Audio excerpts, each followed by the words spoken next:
દેવ હોય બોમણ હોય એ ફેરા ફેરવી આલો. ઘર હાચંબુ રાખવું એ આપણા હાથમાં. ધણીએ દીવો કરી આલ્યો. હાચંબુ રાખવું એ તમારા સ્વભાવ વાળું. એને હાચંબી એને રાખવી પણ વેળા સમયે જે વાટવી ના વાટવી એ આપણા મોણાના હાથ છે. ધણી તો તમને હોનાનો હુરજ ઉગાડીને ઘેર જાય. આ દીવો કર્યો એટલે એની જવાબદારી પૂરી થઈ. એવું હું ખટણાની માતા પૂછું.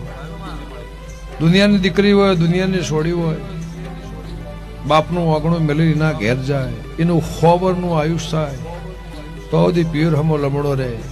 પણ મારા દીપોના ભગવાને હું કહેશું, હું હંથોના રબારની માતા એવું પૂછું કશે ભાવવાળું કોના હાચવશો? ફૂંચી ફૂંચીને ખાઓ. કોદાળો હો પેઢીએ, હો વર્ષે, હો જુમ્મો, કોદાળો આ દીકરીના ઘેર, આ હોજવેણમાં, આ કટુંબમાં, આ ભવડમાં, પણ આ માવતરે કોદાળો ડાગ નહીં પણ વખો નહીં. આવું હંથોના રબારની માતા પૂછું સ્વભાવવાળું એવું મારા દીપોના ભગવાન કહેશે.